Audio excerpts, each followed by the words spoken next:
FM. My name is Johnnie J, and sorry for starting so late. Had some problems with the name of the show. I was going to name it Why Me, and in black and white, the story of Sammy Davis Jr. But I changed it to, after hearing the speech of Burgess Owens, I changed it to Burgess Owens, Sammy Davis Jr., and Muhammad Ali. And the reason I changed it to that was because I was watching some of the old interviews on Arsenio Hall with Sammy Davis Jr. And I saw this interview that when Sammy Davis Jr. had a TV show, he did this show, and he had Muhammad Ali on it, and such intelligent conversation. I couldn't help but to say, well, we might have seen these before, but because of the platform of YouTube, we have a chance to we watch shows that we probably long forgot about, right? Long forgot about.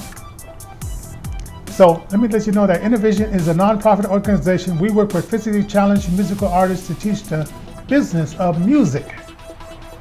And you can go to our website, innovisionrecords.org. That's innovisionrecords.org. And you can call us at 720-324-7278.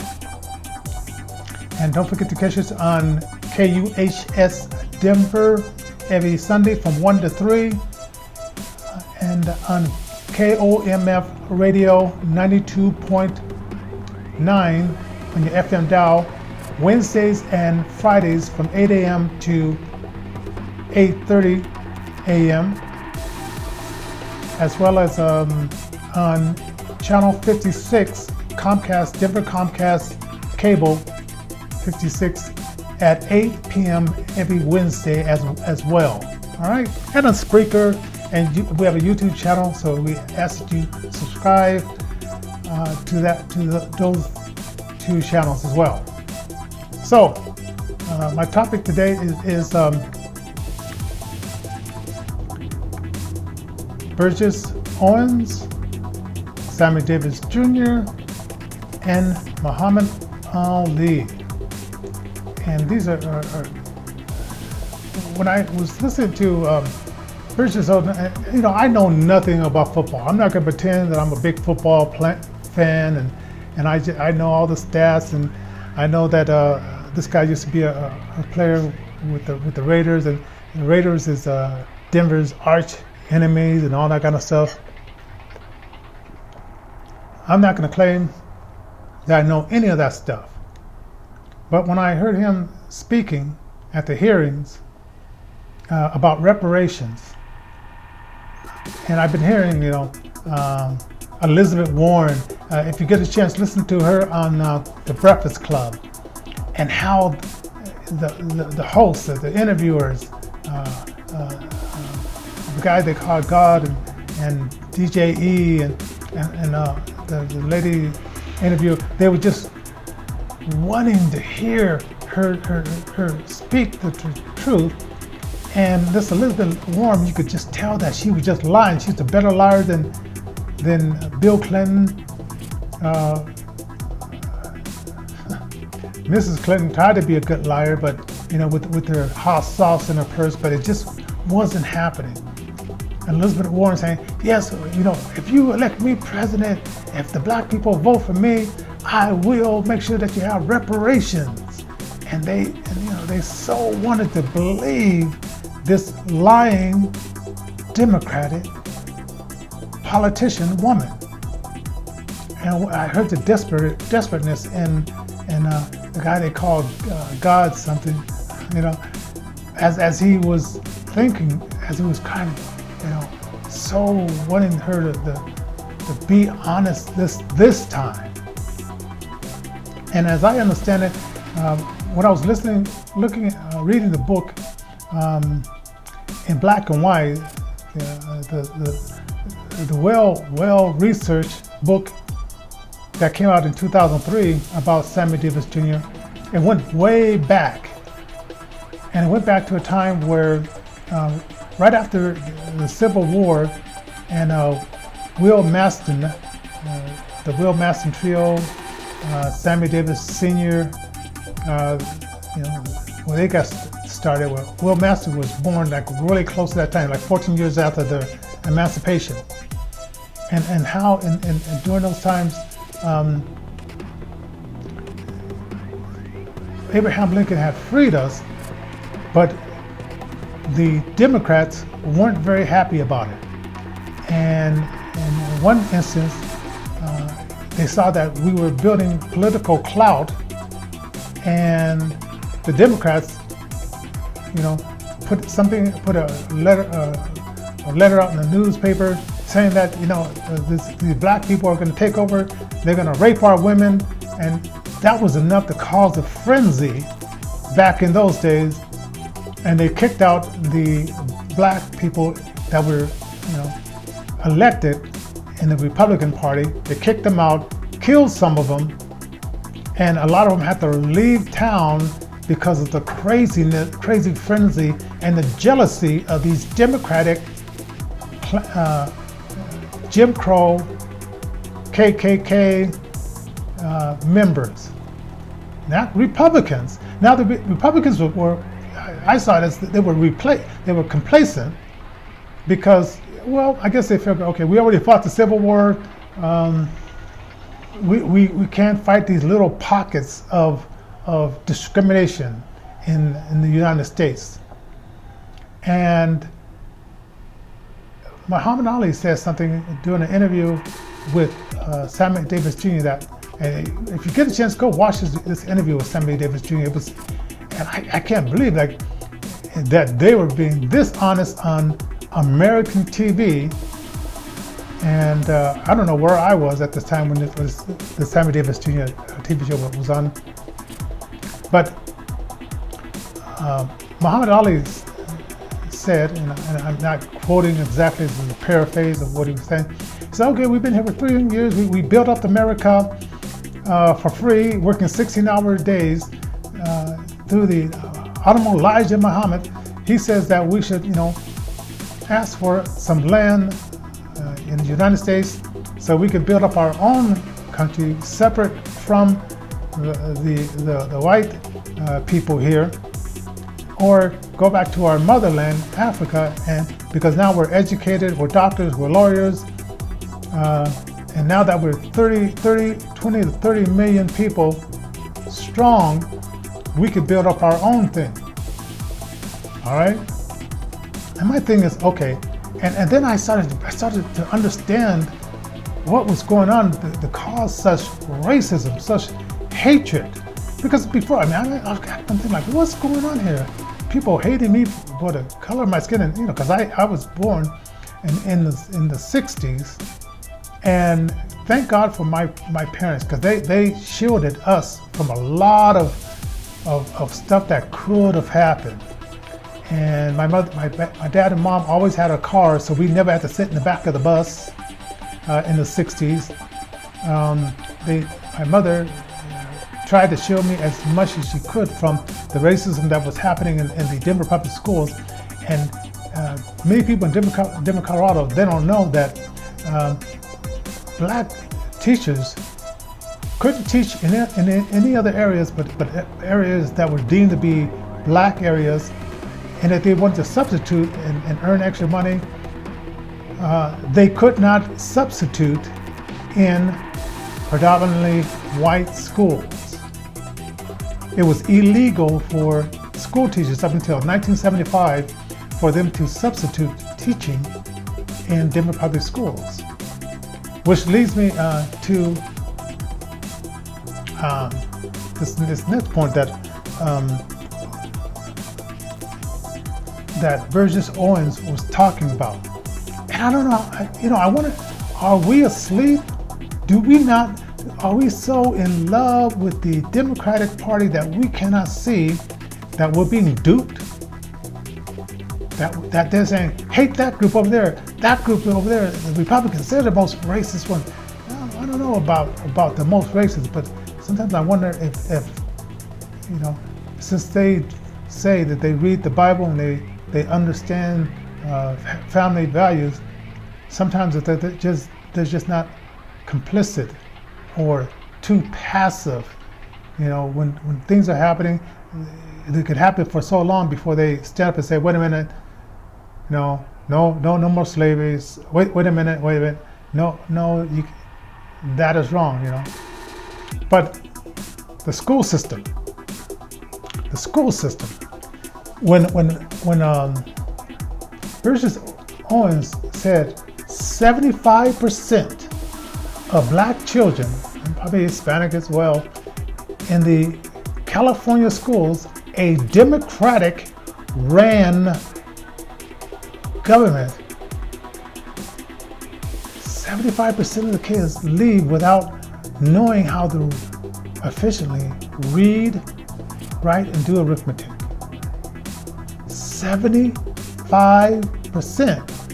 And they fight so hard for no charter school, where the money, instead of, for the money not to follow the child.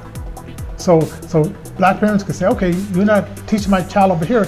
I'm going to take the money and my child, and I'm going to go over here where they are teaching children how to, not just passing them through. And I'm thinking, like, going back to what something that Muhammad Ali said, way back then, back in the 50s, Elijah Muhammad, and I'm not a Muslim, I don't advocate for black Muslims and all that kind of stuff, but the truth is the truth.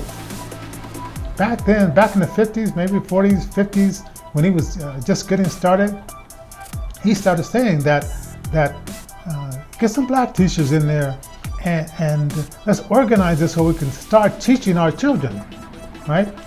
Now, I feel this school board that keeps asking for money, and especially in these Democratic and sanctuary city locations, Chicago, San Francisco, Denver, Colorado. They're asking for all this money, but yet the product that they're putting out, as far as like our children putting out, they're not making the grade. And when you suggest that pay the teachers based on their efficiency, they say, no. We just want to get paid. We don't want to be accountable. And this goes on year after year. And here, Muhammad Ali, a boxer who joined the Muslim group, this black Muslim group, learned about this and started spreading that news, and he was just a more visible person talking about it. But here we are in 2019, and we still are having these problems. And I'm thinking, like, I think I've always been what we now call woke. And I'm kind of thinking, and I assume that there was a lot of people woke, but then I look at how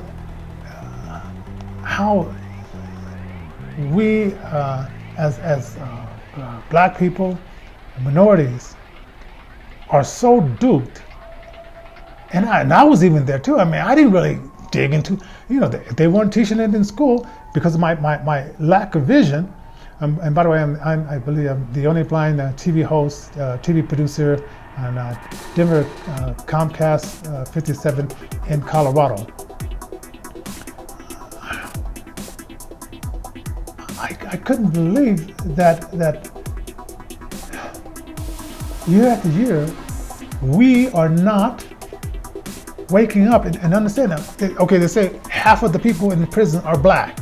Okay, if you look around and you see, wow, half of us is black, and the majority is white, but why is most of us in jail? How come we're not looking around and saying, wait a minute, something's wrong with that picture. Something's definitely wrong with that picture, and let's move it to another level. right? And like I said, if you're white and a Democrat and you don't fit in what I'm saying about the Democrats, don't wear that shoe, okay? I'm talking about overt racism in the Democratic Party, and they pretending to be your friend. There was one part in Sammy Davis' book where I guess you can look it up on YouTube, you can see it on YouTube, he hugged President Nixon. Now, he knew President Nixon way back when he was just a senator back in the 50s. And he invited him to come in, and then, you know, when he became president, Nixon was trying to do some stuff, and he really didn't get it. You know, he lived in a total different world, maybe all white, you know, privileged, as they love to say, world. But he was trying to understand so he could put in policies, and he was putting people, black people, in positions to lead those policies. And how the black community got so mad at him because he hugged Nixon, a Republican, not understanding that the history of Republicans led back to the release of slavery, and that the Democrats started the KKK and started all the lynching and the raping, and they were the one who was on board with the slavery, not understanding that the Democrats were the ones who started up the Jim Crow laws. And when it switched was when the New Deal came in, right? So, I mean, just, man, I don't know how many black people or how many Democrats are doing this, but there has to be a, what do I want to say? It has to be like an understanding of just history. And not the history, because I understand that a lot of Democrats are trying to destroy symbols of history, and what they're teaching, they're indoctrinating our kids to be socialists in the school system, indoctrinating them to think that socialism, communism, is the way to go, and Venezuela is what we want America to be. When Venezuela was starting off in their socialism, it was riding high, but as usual, whenever you give a group of people power over another group of people, and they put in policies to control you, they put in policies to stick their heads in your business, regulate businesses, and put restraints on businesses so your business can't flourish. And Republicans said, no, we want you to take those restraints off. We want smaller government. But somehow Democrats are saying, okay, we must charge you more taxes, and take more money out of your pocket. And Republicans say, no, let's put more money in your pocket so you can decide how you want to spend the money. And I don't know how myself, others got so duped. Well, I do know. No reading, no researching, no going over to the other side and talking. I had a white friend of mine, she's a part of the Tea Party, and she said she was afraid to tell me the history of the Republican Party, afraid to tell me the history of the Democrat Party because she was afraid to lose me as a friend. Eventually I learned on my own, but I could learn like years before then what was going on. You know, so if you're a Republican and you have a Democratic, you don't have to call names or anything like that, but just say, hey, research it for yourself, because it's all there. The Democrats have not erased it all where it's not there yet, but they're working on it.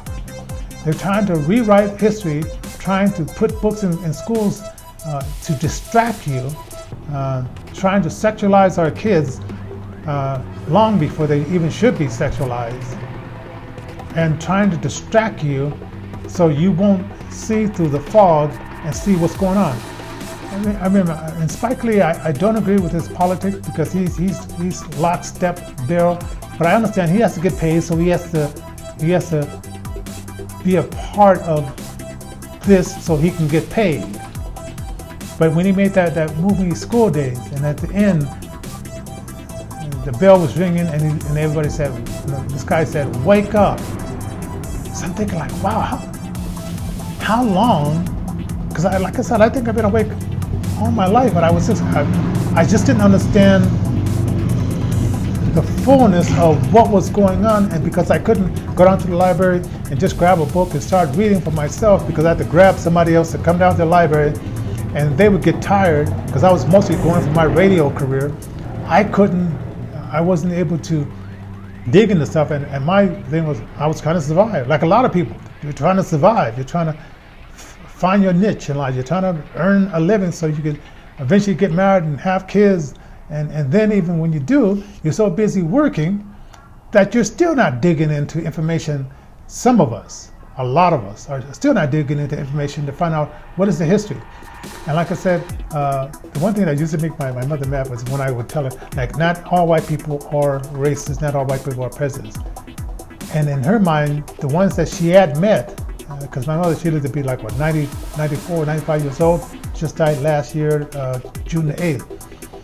And just reading the Simon Davis Jr. book, and now his book, both of those books, he sort of sugarcoats, his relationship with the gangsters, the mafia in Vegas, because back in those days, you couldn't play in Vegas unless you had some kind of connection with the mafia. You couldn't play places in Florida if you didn't have some connection with the mafia. So he sort of sugarcoated it, but the book in black and white, it opens all that up. And one thing about the book Black and White, it kept on saying, is people kept saying, he wants to be white. And then if you look at an interview with Arsenio Hall and Sammy Davis Jr. when he was 6 years old, he says, not the fact that I was trying to be white, I wanted to be me, a free man. And why is it if you're a white person and you might marry a Hispanic, you might marry a Chinese, you might marry you're not trying to be Chinese, you're not trying to be Hispanic, you're just a free man doing what you want to do in free America. But then I understand now I'm getting in my head, I understand that because we were brought here as slaves, for us to stand up and say, wait a minute, now that we built your country, like that song, we built this city on rock and roll. Yeah, right. Now that we built this country, now we want a piece of the pie. And the reason I don't agree with Elijah Muhammad saying, go back to, it was, I think Garvey said, hey, let's go back to Africa and all that kind of stuff. We built this country. Now we want a piece of the pie. Right? Now, it's like that show, Moving On Up. We finally got a piece of the pie. Right? And I understand the struggle now. They say, well, we didn't meant these guys, these Democratic Party. They say, when we brought slaves over here, we never meant for you to be our equals, and we'll fight to death. Your death, we'll castrate you. We'll destroy your family to make sure that you don't get a piece of the pie that you built. That we enslaved you for 300 and so many years. You don't get a piece of that pie. And like I said, if you're white, if you're a Democrat, and you don't fit in these shoes, don't wear it. Right? I'm talking about these politicians who I think are actors. I don't think they're real. I think they're just actors. We're paying them $150,000. They're going there, leaving millionaires, using this as a career. I'm beginning to think that these are just actors.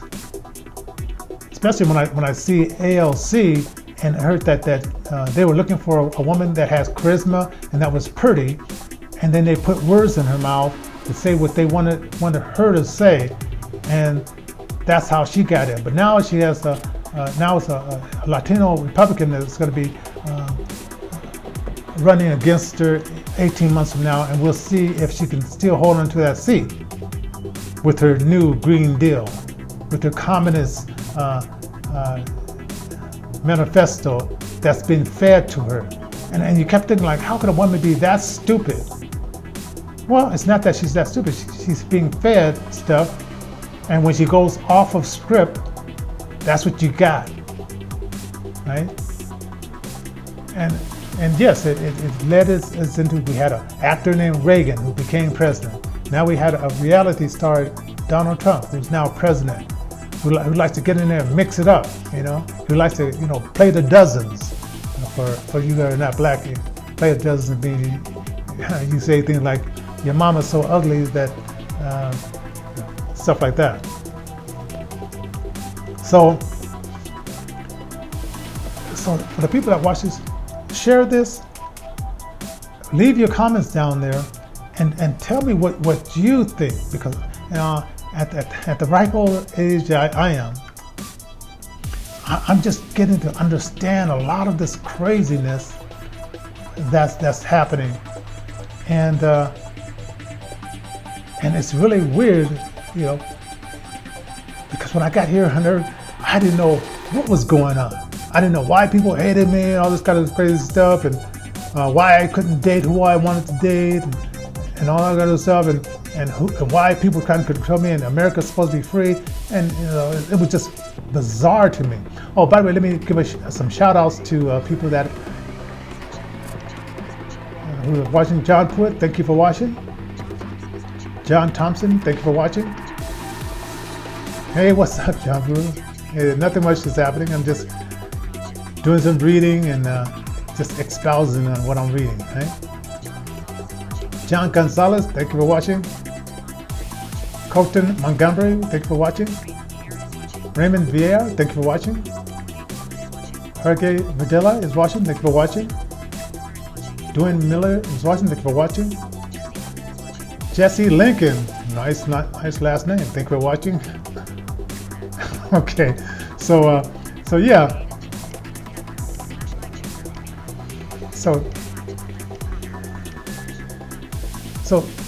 just wanted to bring up those comments. Like I said, it's just bizarre, and just like I said, I recommend you read these books in order if you want. Yes, I Can by Sammy Davis Jr. It was finished in '62, but they didn't release it until '65. And then let's see, Why Me by biography, the second part going up into the 80s, late 80s. And then to get the full history, the book in black and white.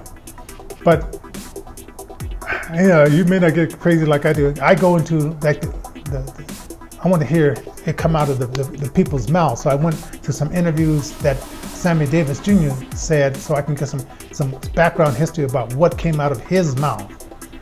And that's why I got the understanding, because I understand it, like, and people say, like, why does he only date the white women?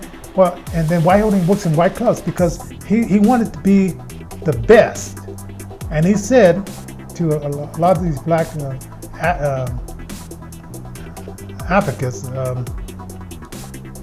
if Harlem clubs can pay me $100,000 a week, I'll be working there. It wasn't all about like it was about the people, yes, but it was about the bins.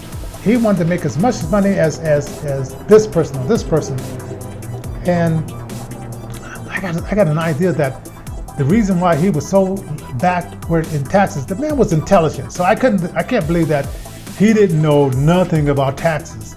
And by the way, read the history of how we started getting taxes taken out of our paycheck before we got it. It happened in World War II. That's when they started doing all that stuff. And then read about when they start the Social Security and why they started Social Security. And that happened in the early 30s. So this information is out there. It's just out there. And I never learned any of this at school, and because I was blind, I couldn't go to libraries. I could go to libraries, but I just had to have a sight to hold the books up to my eyes,